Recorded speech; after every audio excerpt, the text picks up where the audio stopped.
우리는 지금까지 바울이 4장 1절에서 주 안에 굳게 서라 이 문제를 계속 다루고 왔습니다. 바울은 먼저 주 안에 굳게 서기 위해서 교회 공동체적인 차원에서 주 안에서 같은 마음을 품으라 그렇게 말했죠.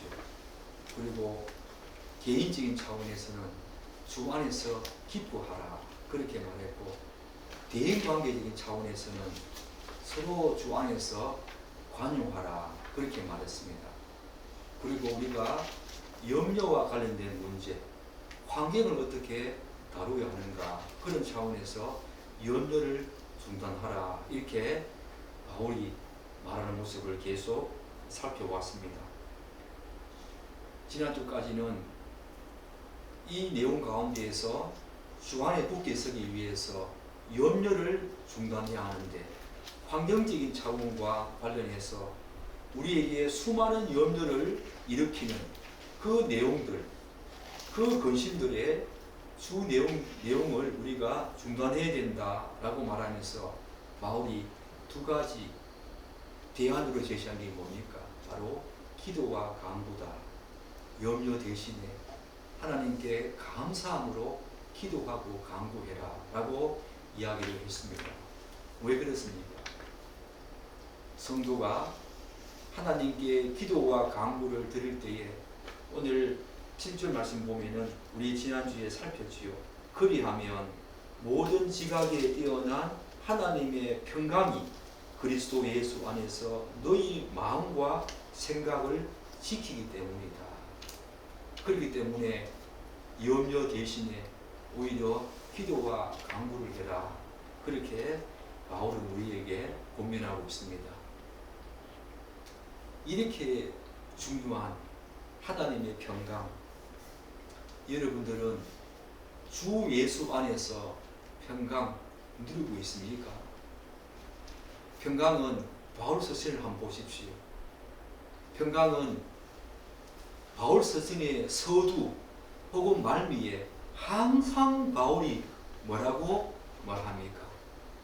하나님과 주 예수 그리스도의 은혜와 평강이 너에게 항상 있을지어다 라고 말할 정도로, 우리에게 은혜와 평강은 성도들에게 너무 귀한 것이다.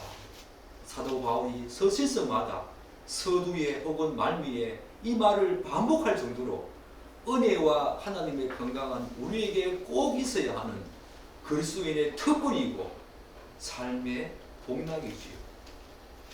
그리고 여러분 기억하십니까? 예수님께서 부활하신 후에 제자들이 그 두려워하면서 떨고 있는 그 방에 들어가셔서 나타나셔서 제일 먼저 그들에게 하신 말씀이 뭡니까? 너희들 평안하뇨? 너희들 평강 누리고 있는가? 그렇게 말했지. 너무 하나님의 평안은 너무너무 귀한 것입니다. 그렇다면 왜 평안하지 않습니까? 1차적으로 오늘 우리가 지난주에 살펴본 것처럼 1차적으로는 바울이 염려의 대안으로 제시한 하나님께 감사함으로 기도와 간구, 그 기도와 간구의 삶으로 나아가지 못하고 항상 염려에 쌓였기 때문에 우리가 평안하지 못하겠지요. 그런데 어떤 분들은 이 지점에서 이런 질문, 이런 반문을 할 수 있지요. 목사님, 저는 바울의 말처럼 항상 염려가 있을 때에 하나님께 감사함으로 기도와 간구 드렸습니다. 그런데 여전히 평안이 없습니다. 여러분도 그런 반문을 할 수 있지요. 저도 그런 반문합니다. 저도 여전히 근심과 염려가 제 마음속에 휩싸여 볼 때 왜 나에게 이런 평안이 없는가 많이 생각했습니다. 오늘 이 본문은 4장 8절과 9절은 이에 대한 해답을 우리에게 제시해 주고 있습니다. 왜 기도와 간구를 하나님께 감사함으로 들었음에도 불구하고 지속적으로 그 평안을 우리가 누리지 못하는가? 기도와 간구를 드림으로 일시적인 평강은 우리가 모든 지각에 뛰어나신 하나님의 그 평강이 너희 마음과 생각을 지키신다. 일시적인 평강은 우리가 누렸는데 왜 그 평안이 지속적이지 못한가? 라고 하는 해답을 오늘 4장 8절과 9절은 우리에게 이야기해 주고 있다는 것입니다. 그러나 여러분 반드시 기억해야 될 게 있지요. 평강은, 특히 성경이 말하는 평강은 우리가 일이 잘 풀리고 소위 성공하고 무언가를 성취하고 세상에서 우리가 존경할 만하고 뭔가 부러워할 만한 뭔가를 이루었다고 해서, 그리고 모든 세상 일이 내 생각대로 잘 풀려나간다고 해서 그때만 누리는, 그때는 모든 사람이 다 평안하지요. 성경은 그걸 뛰어넘습니다. 성경이 말하는 평안은 우리에게 어떤 고난과 상황과 처지에 우리가 있다고 할지라도 그게 긍정적이든 부정적이든 간에 하나님 안에서 누리는 그 평안, 그게 바로 성경이 말하는 평안이지요. 예수님께서 제가 아까 말씀드렸지만 부활하신 후에 제자들을 찾아왔을 때 제자들은 유대인들이 두려웠어. 죽을까 두려워서 모두 두렵고 떨림으로 방에 모였어. 이제 어떡하나. 예수님은 돌아가셨고 우리들만 이렇게 남았는데 어떡하나. 밖에 나가면 서슬프른 유대인들, 바리새인들과 서기관들과 대제사장들이 예수의 제자를 잡아 죽이려고 하는 그런 상황 속에서 예수님께서 뭐라고 말씀하십니까? 평안하며. 이런 상황이지만 나 너희들 어려운 가운데 있는 거 다 안다. 고난과 힘든 죽음의 위협이 너희들에게 있는 거 다 안다. 그때 예수님께서 평안하냐라고 말씀하십니다. 언뜻 들으면 제자들 도저히 이해할 수 없지요. 예수님, 이런 상황인데 우리가 어떻게 평안하겠습니까? 라고 반문할 수 있지 않겠습니까? 그것입니다. 바로 그겁니다. 성경이 말하는 평안은 잘 될 때 모든 사람이 다 누리는 그런 피스가 아니라 어렵고 힘들고 고난이 우리에게 와도 그때조차도 주 안에서 하나님의 평강 누리는 것, 그게 진짜 성경이 말하는 평안이지. 우리가 왜 그것을 계속 못 누립니까? 오늘 말씀을 통해서 왜 그런가 우리를 다시 한 번 더 돌아보고 성찰하고 이 염려의 문제를 어떻게 성경에서 다루어야 하는가 말하는 지점을 잘 이해할 수 있도록 주님께서 우리에게 축복하시기를 간절히 기도합니다.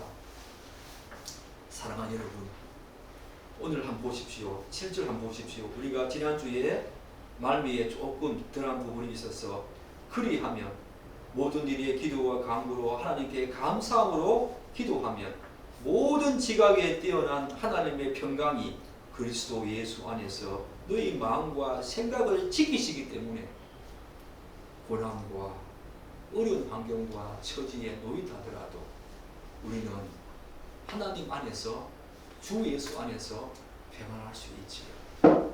여기서 지킨다라는 말은 제가 지난주에 뭐라고 말씀드렸습니까? 군대 용어지요. 어떤 도시를 보호하기 위해서 군인들이 보초를 선다. 군인들이 정말 지켜야 될 어떤 그 지점을 사수하기 위해서 불철주야 보초를 선다. 그런 군대 용어가 바로 여기서 말하는 지킨다. 그런 뜻입니다. 그런데 뭘 지킨다 합니까? 우리의 마음과 생각을 지킨다. 그렇게 말하고 있지. 문제 해결시켜준다. 당장 너 기도 너무 간절하니 내가 문제 해결시켜줄게. 그렇게 말씀하지 않는다. 우리가 주목해야 합니다. 하나님은 우리의 문제 해결에 먼저 1차적인 관심을 두지 않습니다.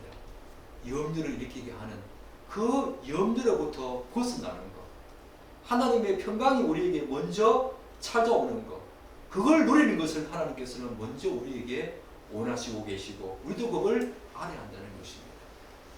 마음이 뭡니까? 인간의 감정의 중심이죠. 느낌의 중심이죠.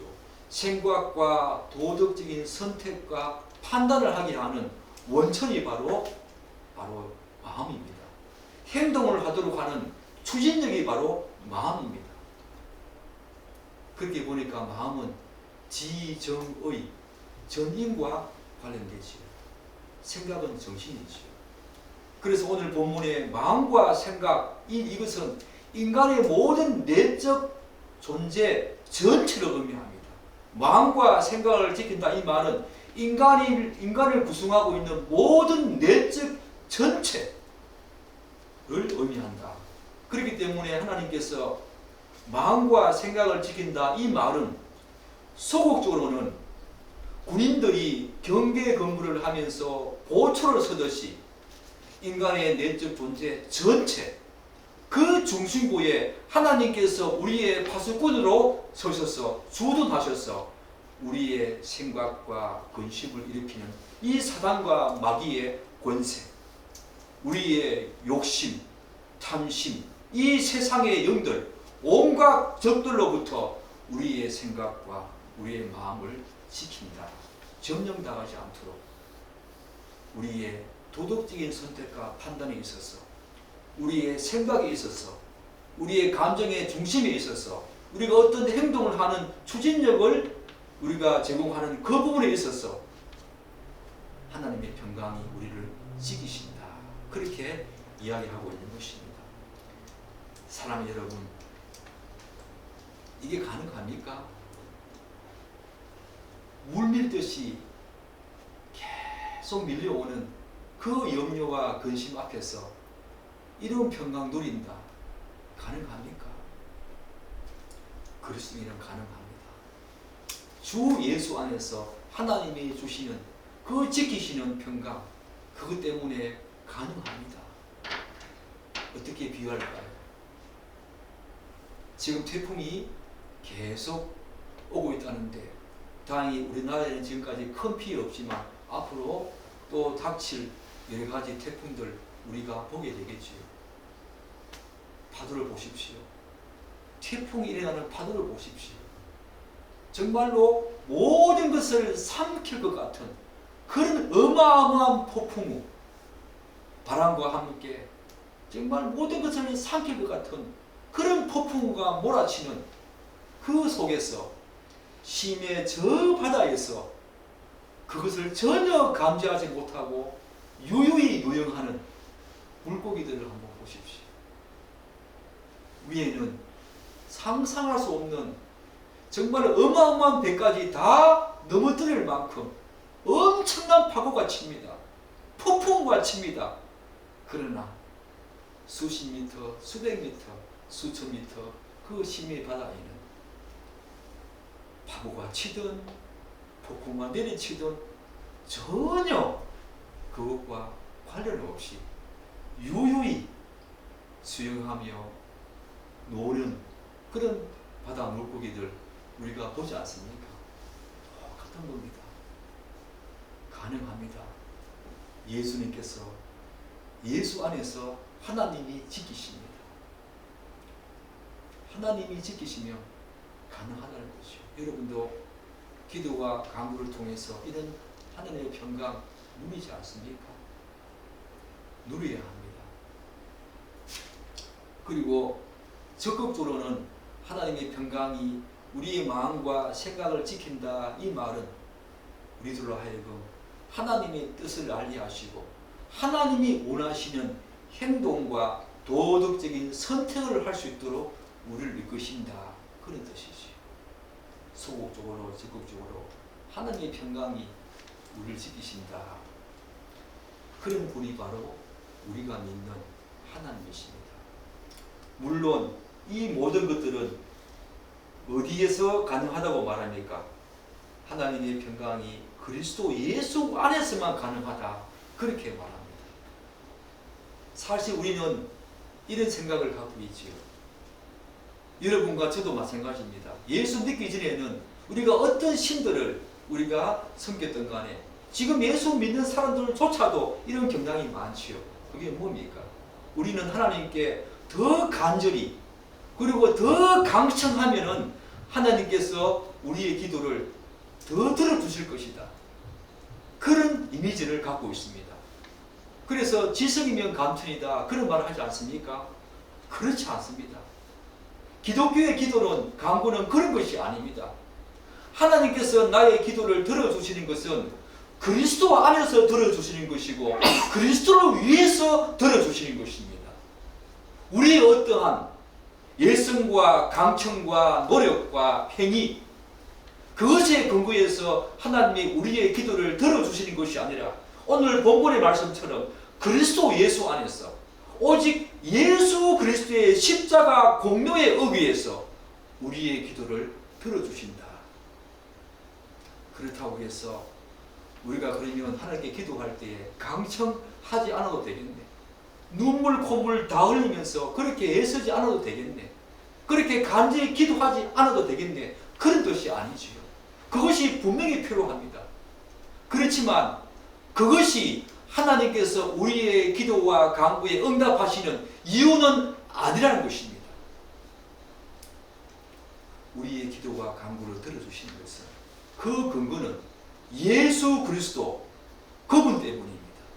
그분의 공로에 의해서 그분을 위해서 그분 때문에 우리가 하나님으로부터 기도와 간구에 응답을 받는 것이 절대로 지성이면 감천이다. 그런 식으로 우리의 기도와 간구를 기독교의 기도와 간구를 여러분이 생각하시면 안 된다는 것입니다. 그러므로 여러분이 하나님께 기도와 간구 들을 때 내가 이렇게 열심히 기도했는데 내가 이렇게 하나님께 열심히 강청했는데 그런 어떤 의미가 아니라 예수 그리스도 그분의 공로에 의지해서 지금도 하나님 우편에 앉아 계셔서 하나님 우편 보좌에서 우리를 위해서 구원으로 우리를 이끌어 가실 뿐만 아니라 여전히 이 땅에서 행하셨던 삼중직 제사장과 왕과 선지자 그 삼중직을 감당하시는 예수 그리스도 그분이 하나님께 간구하심으로 말미암아 우리의 기도와 간구를 들어주신다는 것 여러분 기억하십시오. 우리의 강청과 눈물 어린 간절한 기도 우리에게 필요하지만 그것 때문에 이렇게 많이 하면 하나님이 들어주실 것이다. 그런 생각을 가지고 기도와 간구 드리면 안 된다는 것입니다. 나의 기도와 간구는 오로지 예수 그리스도 그분의 공로에 의해서 나아간다. 그 예수 그리스도 그분을 붙들고 기도해야 한다는 것입니다. 사랑하는 여러분, 그러나 바울은 여기서 그치지 않지. 주 안에서 굳게 서기 위한 마지막 명령 혹은 하나님의 그 평강을 지속적으로 누릴 수 있는 마지막 명령을 빌립보 성도들에게 하고 있습니다. 우리 8절 한번 읽겠습니다.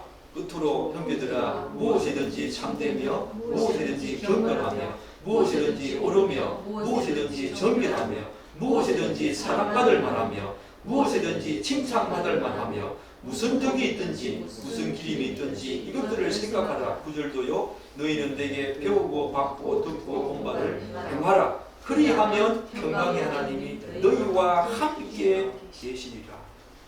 여기서 8절에서 가장 중요한 것은 뭐겠습니까? 이것들을 생각하라.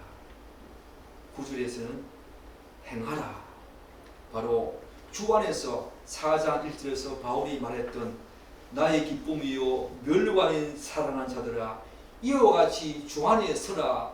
우리가 그 부분을 계속 살펴보아왔는데 마지막으로 주 안에서 굳게 서기 위해서 혹은 7절에서 말했던 하나님의 평강을 계속 누리기 위해서 사도 바울이 우리에게 두 가지 권면하고 있습니다. 생각하라, 행하라. 이것이지요. 너무 귀한 말씀 아닙니까? 사실 8절은 조건문입니다. 어떻게 보면 여기에 어떤 조건문이 들어있나 여러분 발견하기가 힘들지요. 영어로 보면 조건절입니다. 그 조건은 8절 하반절에 언급되어 있죠. 즉 우리말로 무슨 덕이 있든지 무슨 기름이 있든지 이게 바로 조건절입니다.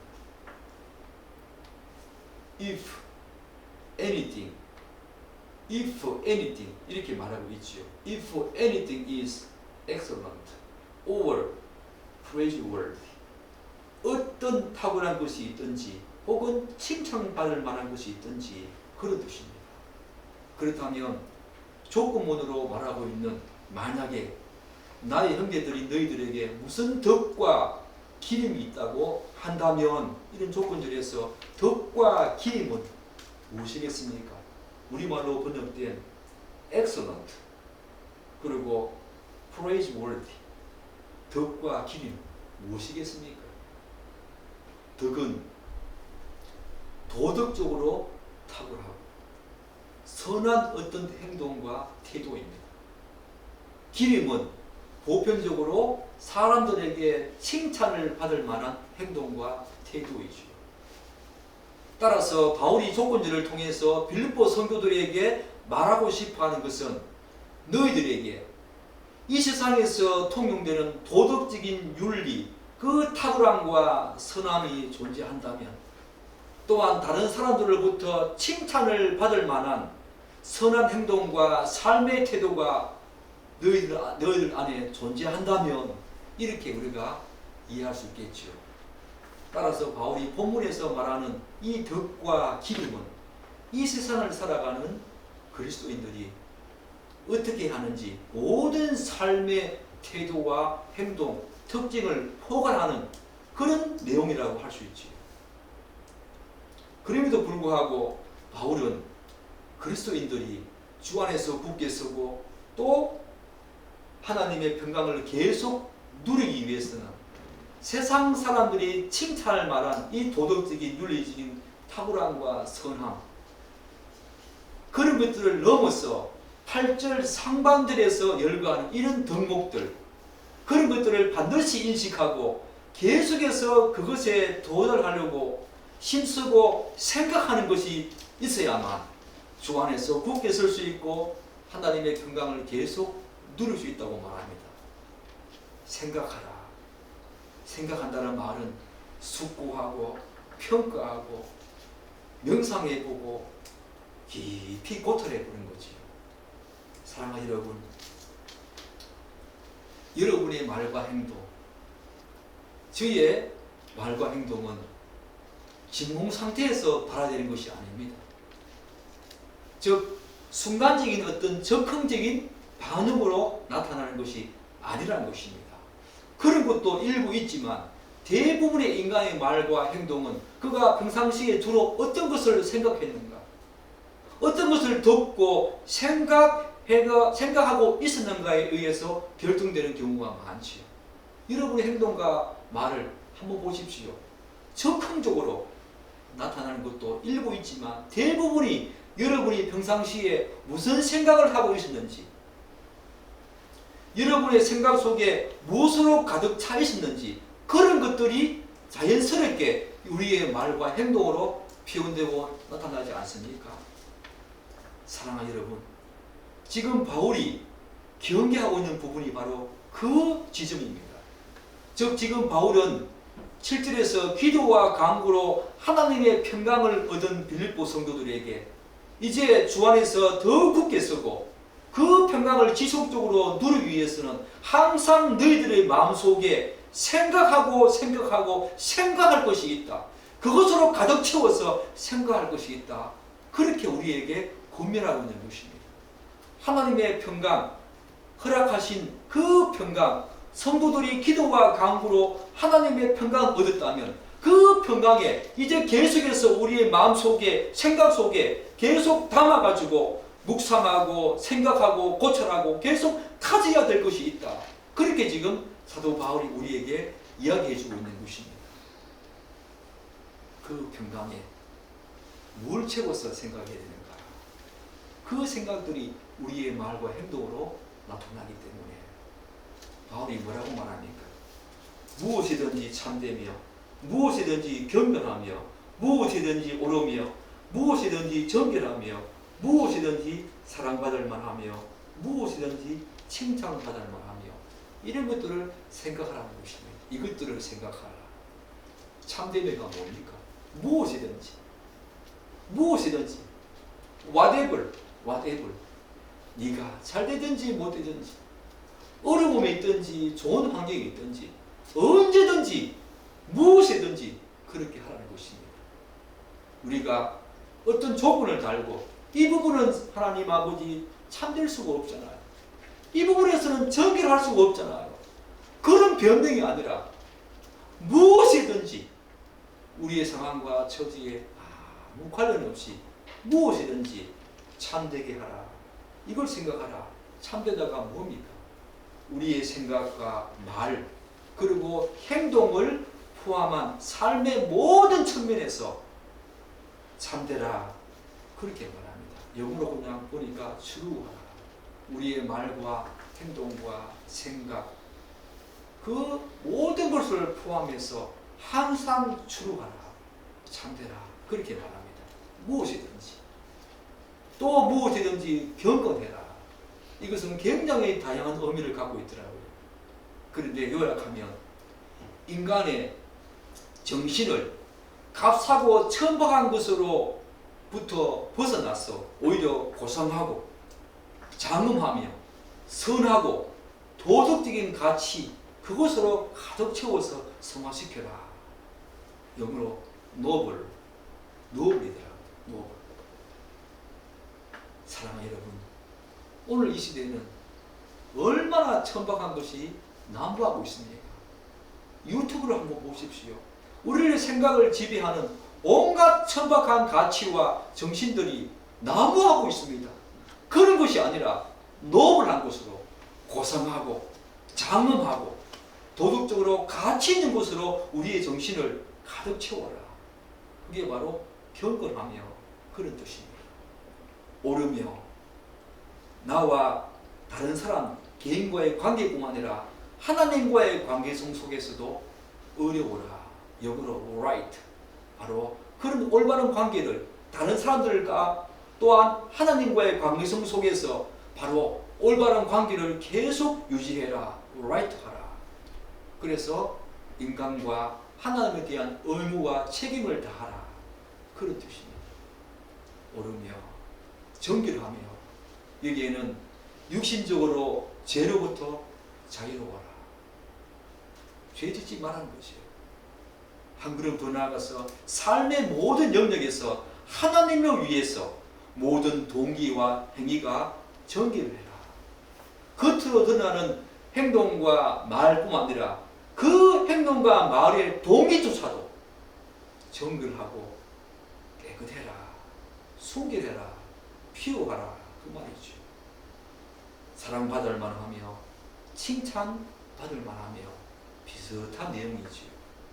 자신을 많은 사람들에게 호의적인 말과 행동을 해서 매력적인 자신으로 만들어라. 그들에게 나에게 다가올 수 있도록 매력적인 존재로 나를 만들어라. 칭찬받을 만하며 사랑받을 만하며 즉 다른 사람들로부터 혐오감이나 정오감이나 반감을 주기신 것을 피하고 오히려 칭찬과 애정을 이끌어내는 그런 마음을 써라. 그런 뜻입니다.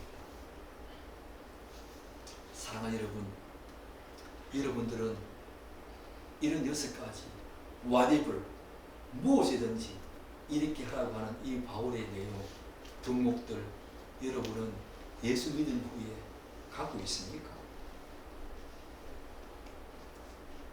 바울은 빌립보 성도들에게 이러한 각각의 덕목을 그들의 마음과 생각, 정신에 집중시켜 주의 깊게 성찰하고 명상하고 생각할 것을 요구하고 있습니다. 이런 것들을 생각하라. 이 시대에 난무하고 있는 더럽고 추한 그런 이미지와 내용들이 아니라 바로 이런 6가지 내용들, 덕목들로 너희 마음과 생각을 늘 집중시키고 그런 것들로 너희 생각을 가득 채워라. 그래야만 하나님의 평강이 그리고 주 안에서 굳게 설 수 있다. 그러나 바울은 단순히 이러한 각각의 덕목들을 생각만 하고 요구하는 것이 아니지요. 이어서 뭐라고 말합니까? 9절 한번 보십시오. 너희는 내게 배우고 받고 듣고 본 바를 행하라. 그리하면 평강의 하나님이 너희와 함께 계시리라. 빌립보 성도들에게 실천과 행함의 중요성을 역설하고 있습니다. 사랑하는 여러분, 그런데 우리가 이 지점에서 한 가지 기억해야 될 사실이 있습니다. 8절 상반절에 나오는 이런 덕목들은 당시 헬라의 도덕 철학에서 나온 용어들이고 특성들이라고 합니다. 따라서 지금 바울이 진짜 말하고 싶어하는 기독교적인 가르침은 9절이죠. 9절. 즉 바울이 9절을 말한 이유는 8절에서 말한 세상의 덕목들이 중요하고 탁월하기 때문에 항상 이런 덕목들을 우리가 생각하고 우리의 생각 속에 가득 채워야 할 것은 틀림없지만, 그래서 그런 부분들이 우리에게 있는가 자신을 성찰해야 하는 것은 틀림없지만, 그럼에도 불구하고 이런 덕목들은 어디까지나 9절에서 말하는 이런 내용들을 보고 비추어 보아야 한다는 것입니다. 내게 배운 바, 이걸 통해서 8절 상반절 내용을 비춰보라는 것이요. 내게 배운 바, 무슨 말이겠습니까? 바울이 그들에게 직접 가르쳐서 그들이 배운 것을 의미하지요. 그러나 한 걸음 더 나아가서 바울 서신 이외에 모든 서신에서 언급된 내용들, 그것이 바로 협의와 광의적으로 내게 배운 바 아니겠습니까? 받은 바 무엇이겠습니까? 앞에서 말한 배운 바를 한 번 더 반복하는 성격이 강하지만 동시에 바울 자신에게 임한 그 계시뿐만 아니라 바울 자신이 전한 다른 사람들의 계시와 가르침, 기독교적인 메시지, 그것도 포함하지요. 받은 바, 바울이 받은 계시, 그것뿐만 아니라 여러 서신서에 나와 있는 다른 사도들이 받은 기독교 메시지, 그 계시들을 포함해서 바울은 지금 받은 바라고 이야기를 하고 있습니다. 들은 바 뭐겠습니까? 바울이 전해준 기독교 메시지, 그가 한 일, 또한 바울의 사람됨, 그리고 바울이 어떻게 시련에 직면했는가, 어떻게 그것을 또한 극복했는가, 그런 모든 것을 포함하는 것이 바로 들은 바, 이 내용 아니겠습니까?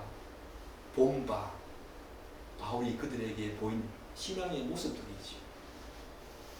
너희들은 나를 본받으라, 그렇게 말하지 않았습니까? 기독교 진리는 절대로 교리와 삶이 분리되지 않습니다. 바울은 그런 교리가 자신의 삶에서 어떻게 구현되는지 빌립보 성도들에게 나를 본받으라 할 정도로 철저하게 실천적인 삶을 살았습니다. 사랑하는 여러분, 여러분들은 이렇게 행하고 있습니까?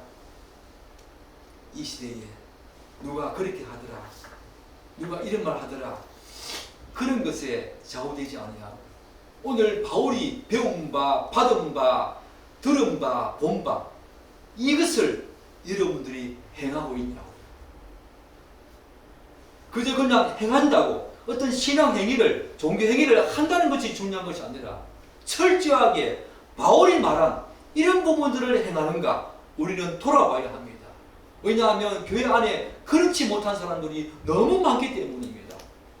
행함은 행하는데 그 행함이 자기 주관적인 행함이고 자기 생각과 판단과 뜻의 행함이고, 그렇다면 제가 늘 말씀하지만 여러분 들어서 이제는 아마 귀에 딱지가 앉았겠지요. 마태복음 7장 21절 아닙니까? 주여 주여 하는 자마다 다 천국 못 들어간다, 하나님의 뜻대로 행하는 자가 들어간다 라고 말하지 않습니까? 우리 뜻대로 행한다, 못 들어갑니다.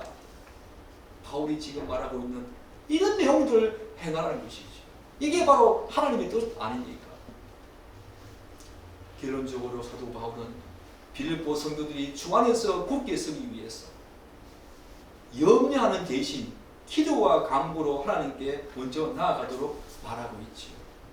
그러나 바울은 거기에서 멈추지 않고 8절에서 말하는 이런 중요한 덕목들을 항상 마음으로 올바르게 고찰하고 명상하고 또한 묵상하면서 마음속에 가득 채우라 그렇게 말하고 있습니다. 여러분들 생각에 이런 것들로 채우라는 것입니다. 그것이 바로 주 안에서 굳게 서는 것이고 하나님의 평강을 계속 누리기 위한 하나의 비결이고 하나님의 뜻이라는 것입니다. 한 걸음 더 나아가서 9절에서 바울이 말하는 복음의 절대적인 가르침을 행하고 실천하라고 바울은 교문하고 있습니다.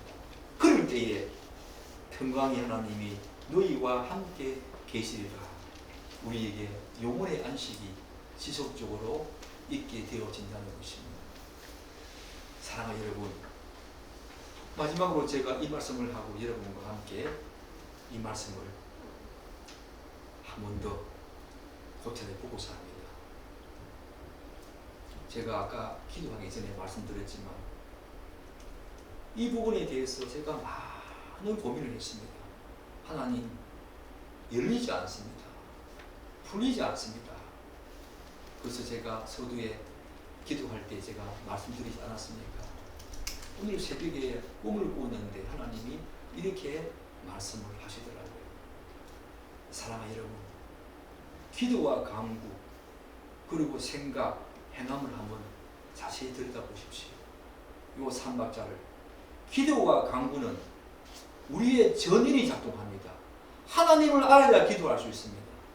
그 기쁨을 아는 사람이 감정적으로 그 기쁨을 아는 사람이 기도할 수 있습니다.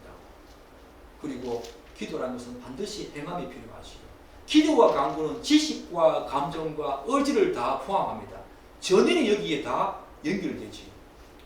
그런데 여기에 멈추지 아니하고 사도 바울은 생각을 또 우리에게 강조합니다. 생각은 뭡니까? 지성의 작동 아닙니까? 행함은 뭡니까? 의지의 작동 아닙니까? 사도 바울은 지속적으로 지금 뭘 말하고 있습니까? 하나님의 평강과 주 안에서 굳게 서기 위해서는 너의 전인이 작동해야 된다. 기도와 간구에 작동하는 전인, 그리고 생각하라, 바로 지성이 작동시켜야 되고, 행하라, 의지가 작동해야 된다. 그래야만 하나님의 평강이 너에게 있다. 항상 하나님의 평강이 너희와 함께 있다. 그렇게 말합니다. 사랑하는 여러분, 그런데 가만히 생각해 보십시오. 이 하나님의 평강, 지정의는 무엇과 관련됩니까? 바로 믿음의 구성과 믿음의 영역과 관련되지 않습니까? 우리 믿음은 전인이지요. 지정의. 그래서 결국은 하나님께 굳게 서기 위해서는, 그리고 하나님의 그 평강을 지속적으로 누리기 위해서는 너희의 믿음을 발휘하라. 그 말이지요. 그래서 히브리서 11장 1절은 믿음을 어떻게 정의합니까? 믿음은 바라는 것들의 실상이요, 보이지 않는 것들의 증거다. 그렇게 말하고 있지 않습니까? 이 구절은 믿음이란 미래의 약속을 현재에 실제로 받아들이는 것입니다. 아직 오지 않았지만 미래에 있을 그것을 지금 내 앞에 갖고 와서 실제로 받아들이는 것, 이미 내 앞에 있는 것들로 받아들이는 것, 그게 믿음이지요. 그리고 보이지 않는 것을 확신하는 것. 그 11장에 나오는 수많은 믿음의 선진들이 바로 이런 믿음을 발휘했지요. 이런 믿음 안에서 그들은 하나님의 평강을 누렸습니다. 염려와 근심에서 벗어났습니다. 주 안에서 굳게 있었습니다. 기도와 간구, 지성적인 작동으로 이들 앞에서 말한 이 8절 상반절에서 말하는 수많은 덕목들을 계속 지성을 작동시켜서 생각하고, 그리고 바울이 전한 이 복음의 핵심적인 메시지, 그가 한 일, 그가 어떻게 시련을 극복하면서 나아갔는가, 그의 모든 삶의 모습들을, 기독교의 핵심들을 계속해서 행하는 것, 그것이 바로 주 안에 굳게 서는 믿음이고, 또 우리에게 평안과 안식을 계속 누리게 하는 믿음이지요. 결국 사도 바울은 우리의 믿음을 발휘하라, 그렇게 말하고 있는 것입니다.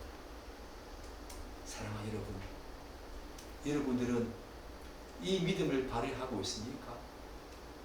목사님, 저는요 기도와 간구 열심히 했습니다.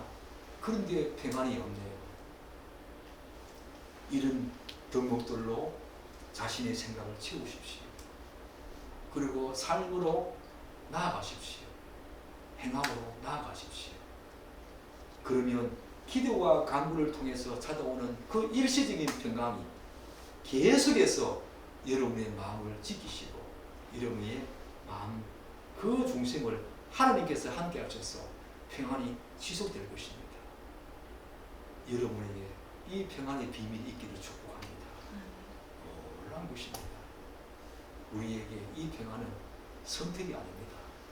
이 평안을 누리는 자가 이 땅에서 이미 영생을 누리는 것이고 하나님의 기쁨과 공락을 소유하고 누리는 것이지. 여러분, 이 평강 누리십시오. 이런 생각들, 덕목들을 많이 생각하십시오. 반드시 행함으로 나아가십시오. 그럴 때에 여러분에게 참된 하나님의 평강이 있을 것이고 주 안에서 국께서는 놀라운 일들이 있을 것입니다. 그런 여러분 되기를 축복하고 기대합니다. 기도하겠습니다.